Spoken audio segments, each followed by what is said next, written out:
Hello, welcome to Jason's Random Discoveries. In this video, I am going to update you on the tomato growing experiment, the pepper growing experiment. I've got some other plants growing as an experiment. I'm going to update you on what's going on with the rototilling the grass project, show you a couple things that I've found with that, and frogs and odd trees with flowers, drought, and so on. And bugs. I always got the bugs. So watch this video and I'll update you on all of my previous videos, what's going on, all in the one. Oh, and also the carpenter bee traps. Show you what's happened with them. There's one of our citizen frogs, just hanging out up there waiting for the bugs to come into the light. We've got two. The other one's probably hidden behind the gutter or in the siding.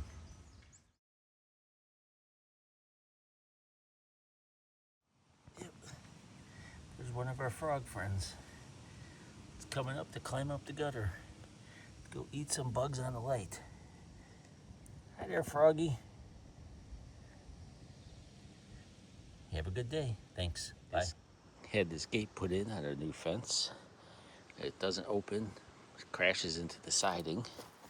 So I put this little block here and out over here with 2 screws and a piece of wood. That just goes up. So there's my blocker. There's my latch. What do you think of that? Just a little update on our bee traps. You have to go back and watch my video. And check out how those were made. We'll be catching another smaller bee in there. Yeah, there's some other gnat in there. Or an ant. No, he's running around on the outside. There you go. The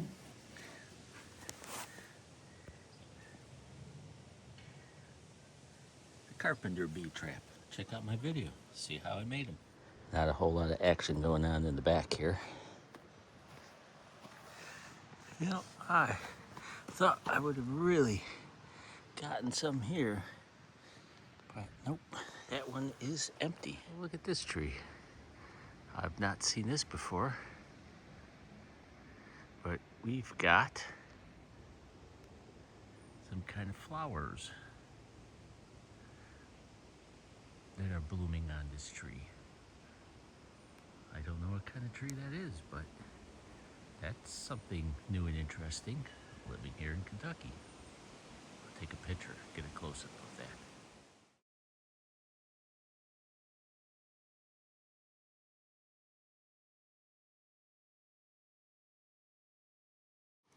So here's a flower that fell from the tree. I don't know what kind of tree it is, but there's a close-up of what we got growing right there. So this really tall tree, my old bad eyes, but it's filled with all these peach flowers. Give you an idea of how big this tree is. There you go. Here's another project I didn't talk about yet, and I just did this the other day. So in this square of flags, I planted a bunch of Russian mammoth sunflowers. I've had these sitting around for a long time. I've never grew them before. I've just been hanging on to them. So we will see. I guess this might be a very lazy garden. I'm just gonna put them in the ground and let the rain do its thing and see what pops up. It's about 5 foot by 5 foot square. I just marked it off, so I'm just careful with the lawnmower. But yeah, for future, we'll see if we can grow some Russian mammoth sunflowers. They're supposed to grow 9 to 12 feet tall. We'll see what happens. So on this little plot of mammoth Russian sunflower seeds, I just want to add what I did.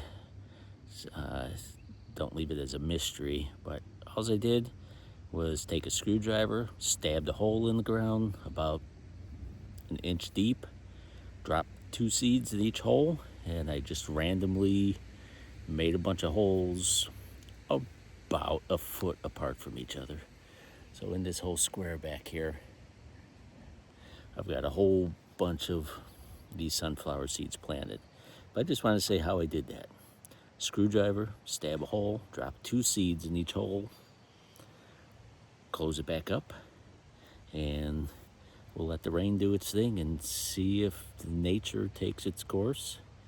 Seeds just want to grow. Throw them in the ground and see what happens. Okay, so here we got our experimental rototill and throw seeds in the clay spot.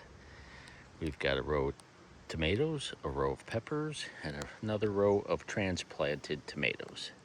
So all of them grew up from here, and I transported the other half over here to space them out because they were just really close to each other. The peppers, wasn't getting much luck with the peppers, but so this is a 3-week going project here, and I'm starting to get the peppers come up after 3 weeks. The tomatoes came up after about a week and a half. I'll let you see what we've got going on here with a close-up. Heirloom, and I don't know, the Romas, I think that's the only seed that I did not have luck with, but something could be popping up. It could be grass, I don't know yet. So Calais,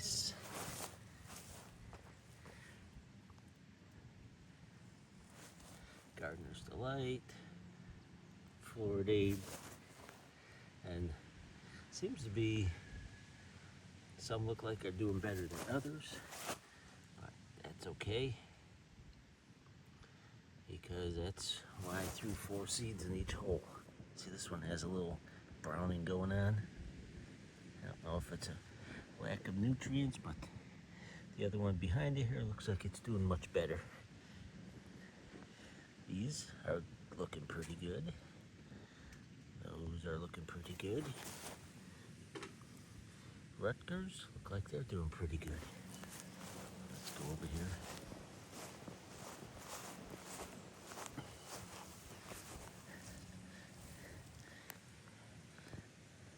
All right, these I transplanted, so looking good. Yep, there's one of them petals growing from the tree up over there.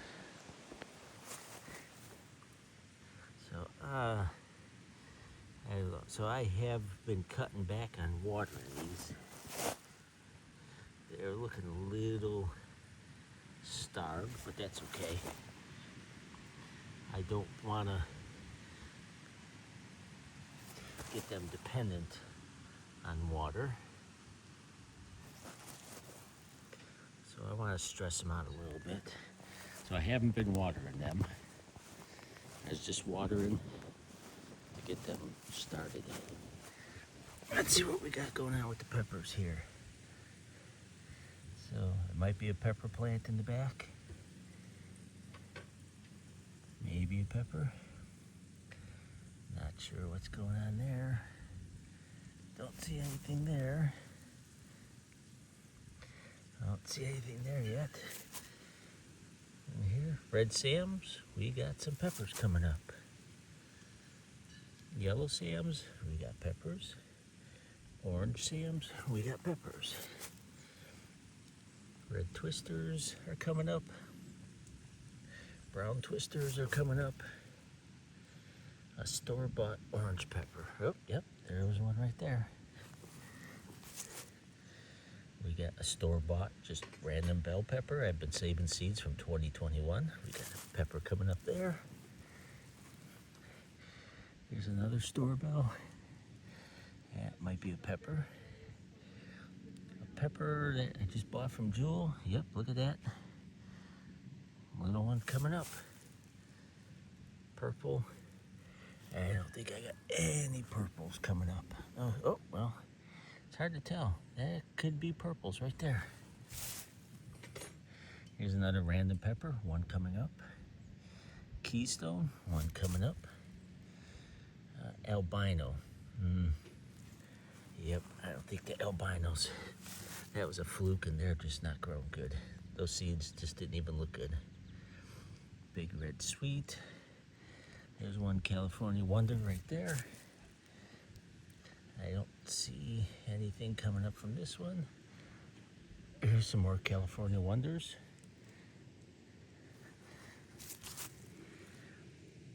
There's another California Wonder. Nothing from envelope 7. Nothing from envelope 8. Yeah, we got number 18. We got a couple coming up. And California Wonder 9, we have one pepper plant coming up. So I'm trying to make this a garden that I don't really have to take care of. But like I said, right now it is really dry here. And I've helped out with the water to get the seeds started. But I want them to dig their roots down to get their water from below. I don't want shallow roots to get the water from top. So stressing them out a little bit. I'm letting these peppers grow a little bit more before I rototill another row somewhere or make some kind of hugelkultur bed. I got plenty of trees and leaves in the woods here to build one of those raised beds up. I got enough dirt that's down in this howler. It looks like a lot of good black dirt in that woods. So I can haul all that up and make a little raised bed for one of these, which ultimately that's what I'm going to end up doing. But this was, like I said, just an experiment, just to see if I could throw some seeds in the ground and just what happens. Do they grow? So I just wanted to give an update also on this video of my rototilling. I did 3 different types of rototilling. I don't know if I pointed that out or if anyone noticed, but I'll explain to you what each one of these are and show you what's happening with the 3 different rototillings I did. So I did 3 rows, 1, 2, and 3. And the way I prepared them, they were all rototilled the same way, but the way I prepared them were done 3 different ways. And you can kind of see a difference. With this one, has a lot more grass. This one a little less grass. And this one's doing pretty good, it's clean. So what I am going to show you when you're just rototilling into the grass, this row is what happens when you just rototill and don't rake the dirt. So I don't know if you can notice, but there are a lot of weeds and grass growing out of this row. So I rototilled this and just left it loose clay with all the roots and everything in there. And when you tear grass up and you tear the roots up, they're gonna grow more grass. So in this row is the example of if you're gonna rototill and just leave everything in there, this is what you're gonna get. You're gonna get all this crabgrass and all these clovers and everything else. You can see there's nothing here. This is where I dug up the other tomato plants. So you can see the bare spots. The reason they're bare is because I took them out and put them over there. But you could see where I still have the tomatoes. All the grass that's starting to grow up around these tomato plants. So if you're gonna rototill and not take all of the roots in the grass out, if you don't rake it, this is what you're going to get. So here is the second row that I rototilled to show you what's going to happen here. So this row, you can see it obviously has less grass, less weeds, but they're all still there in the pepper row. And you're going to get all of this stuff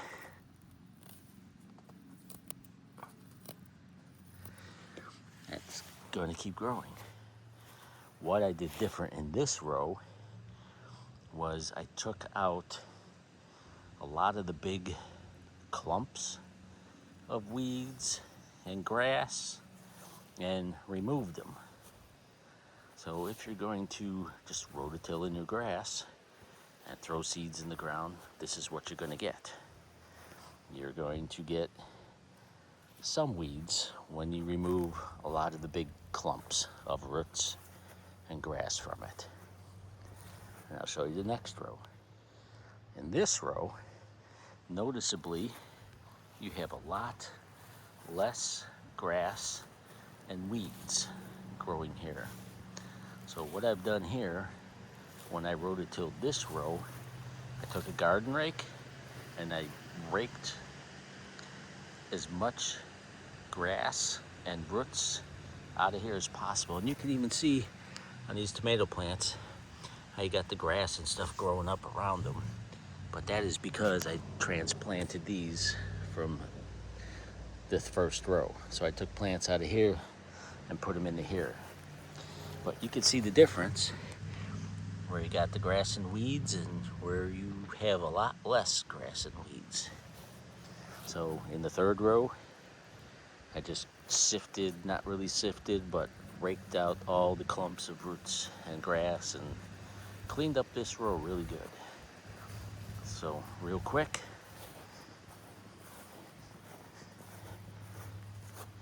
rototill, and don't rake out your dirt or clean it. This one is rototill your grass and just clean out clumps. And you'll still get some stuff coming up through here. And in this row, this is what you're gonna get if you rototill your grass and rake out as much roots and grass as you can. So I just wanted to add that point and to rototill in your grass. So up there is rototill, don't clean. Rototill, just pick out the visual clumps of grass. This row, clean and rake the dirt. So there you have it. No clean, somewhat clean, and rake out as much as you can. So I wanted to show that point, added onto the video of rototilling your grass for food. I'll throw this on the video too. So when we bought this property, this was all grass here, but we had a divide line that was all through here.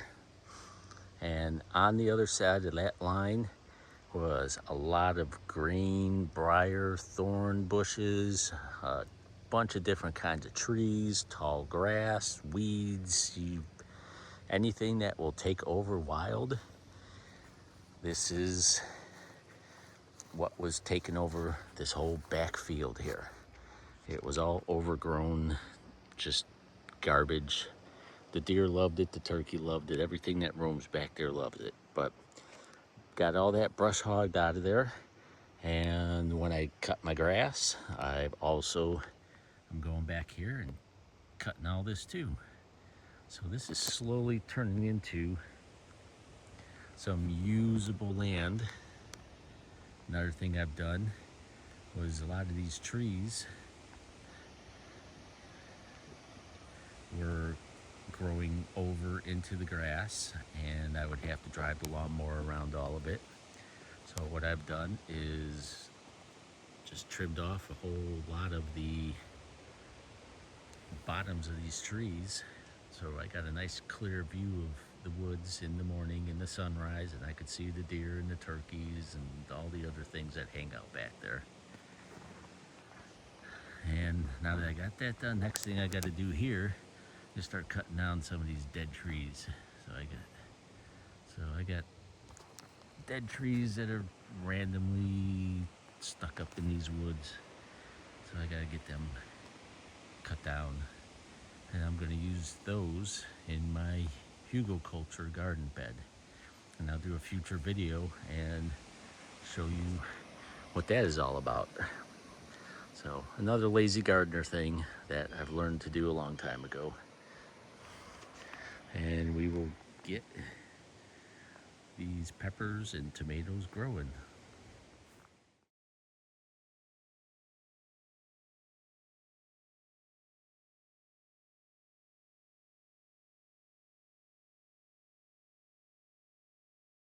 There's a burn barrel that I got back here. I'll show you what I got in there. There you have it.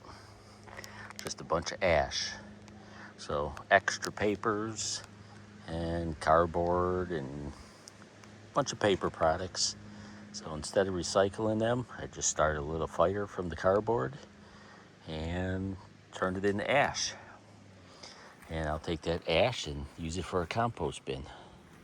So on the compost bin, that is a upcoming video of things I need to do. I need to build compost bins. I need to get some black dirt into this red clay. So if you want to stick around and see that video coming up on building a simple compost bin with what I've got on the land. So I'm trying not to spend any money or do anything extra. So compost bin video coming up soon. So that's my random video today. It's a bunch of updates of a little bit of everything that I've done in the past couple weeks here, and just wanted to put it all together into one video. The rototilling, the peppers, the tomatoes, and just regular things that I found out on this property. I hope you check back. And there's my little train. I got that as a gift from a good friend. And hope you check back and see what happens here on the experimental, the most laziest garden ever. Well, it's not the most laziest. The most laziest is the sunflower seeds growing. And we will hopefully get some mammoth sunflower seeds growing. That'll be neat. And we'll have the peppers and tomatoes. They're all starting to come up now. We're gonna have to do something with the pepper plants all being so close to each other. So check back. Hope you enjoy watching all the random things I am doing out here, learning how to grow food in Kentucky, moving from Chicago. Hope you enjoyed this video. Check back to see more updates to come. Thanks.